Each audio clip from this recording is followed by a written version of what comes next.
matter what this truck is doing, if it's going fast, going slow, not going at all, we're going to remain on our bottoms with our hands inside the truck.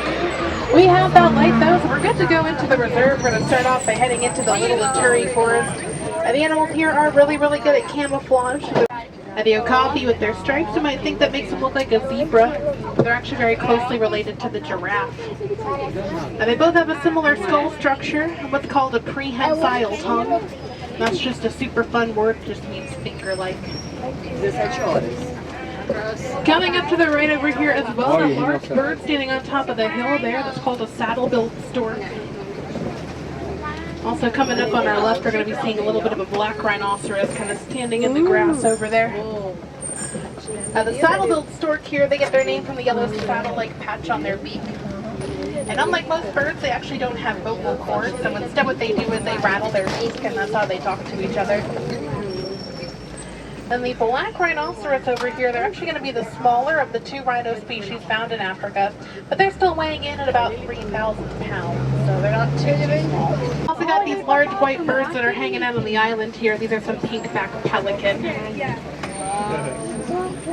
The pink-backed pelican get their name from the pink feathers on their backs and the underside of their wings. And they are one of the larger flighted birds. They're actually just about 15 pounds. It's pretty cool to see that one hippopotamus out of the water. There is another one moving through the water here on the left-hand side. There's a couple of them. A little bit easier to see.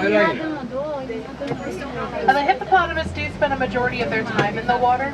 They can actually hold their breath for a really long time. It's like several minutes at a time. But they have their own way of camouflage as they're moving through the water, because what they really like to do is they sink all the way to the bottom and they actually walk along the river. And they can swim, they just kind of choose not to. This method's just a little bit easier for them. There's a couple more hanging out of the water too, that's pretty cool. But yeah, when they're fully grown, the hippopotamus can weigh just about the same as a car, and that's roughly 1 ton. There's one like half in, half out of the water over there on the left too.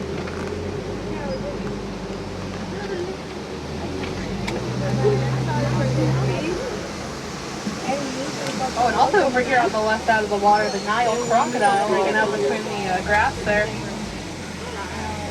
Animals noticed, but it is kind of hot out there today. Wow, I'm surprised so many animals were out of the water. I would want to be in the water as much as I could. Alright, but we can see a couple animals hanging out over here on the right. We got that giraffe that we can see kind of in the distance, but we're going to get a little bit of a closer look in a moment too. But we also got all those gray animals hanging out over there on the right. Those are some wildebeest. Again, we'll see them a little bit closer up. The giraffe here, that is a Maasai giraffe. Different types of giraffes are all going to have different types of spot patterns, but the Maasai giraffe kind of have these like jagged puzzle piece-like spots to them. I will see him in a little bit closer up too.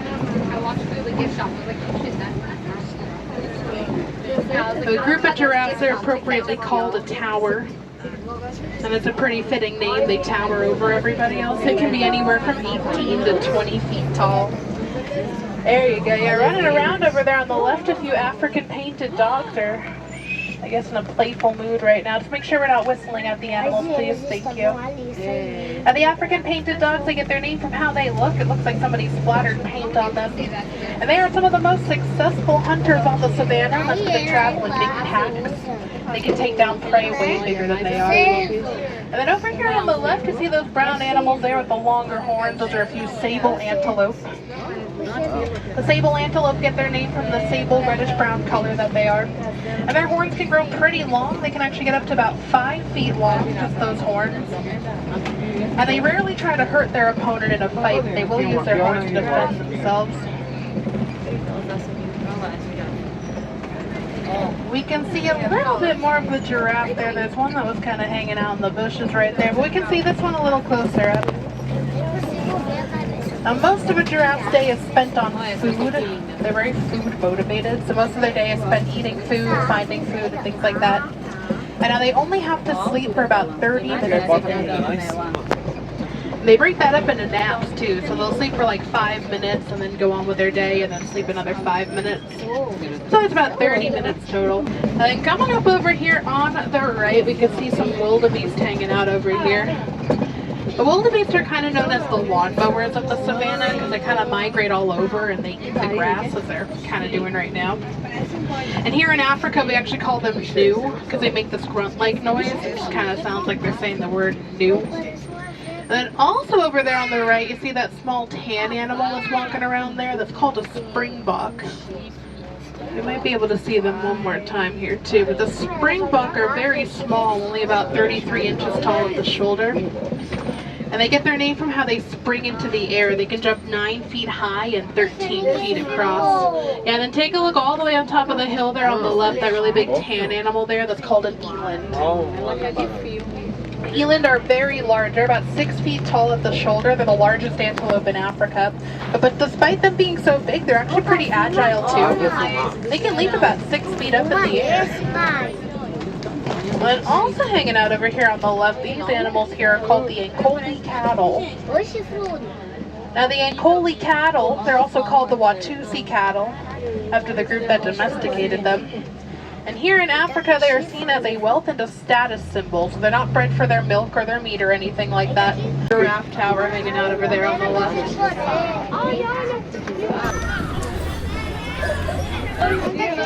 The horns of an Ankole camel, they can range anywhere from 3 to 4 feet in length. And they're actually made out of this honeycomb sponge-like material, so they're very light, they're not very heavy. We've been taking a little bit of a detour here, but we're going to get a little bit of a side view of the savannah here. Flamingo. Now when they hatch, flamingo are actually a light gray color. But they get the pink in all their feathers and the shrimp that they eat. It's really high in beta-carotene. Now, unlike most birds, the flamingo actually don't really tend to migrate very often. Now, especially if they're in an area that has good food and good water, then they don't really feel the need to go anywhere. They have a pretty fun group name. They're called a slam as well. Looks like they're kind of migrating that way.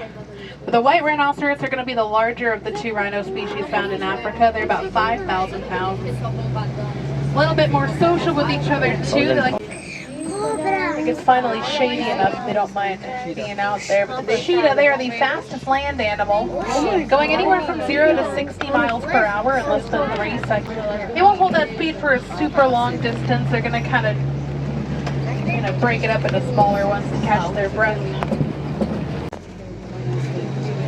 Now, as for the lion, I think it might be a little hot for them right now. They do also spend a majority of their time resting under the truck. There we go.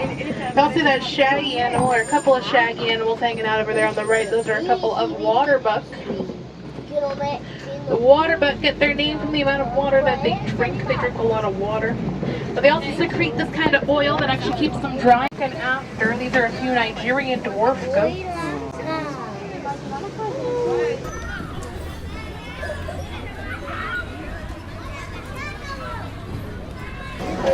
They are a very small breed of goat from West Africa, but they've been domesticated as dairy goats now, and they can be found all over the world. They have a really, really natural balance to them, so most of their day really is just spent resting and climbing and eating. Making a difference out there. If I had any wilderness explorers on board, you guys are all riding on the Simba 1. Now that is Simba, like the lion, S-I-M-B-A, and 1. It's going to be your code word. You'll take that over to the Wilderness Explorers. Just keep going up the hill a little bit. They're going to be on your right.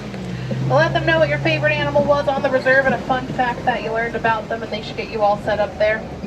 But again, that was the Simba 1, S-I-M-B-A, and 1. Now here in Harambe, we do not like to say goodbye. It's far too sad and way too final. So instead we do prefer the term Kwaherini. Kwaherini means to go well. So my friends, I hope you go well, go wild, and go have a great rest of your day out there.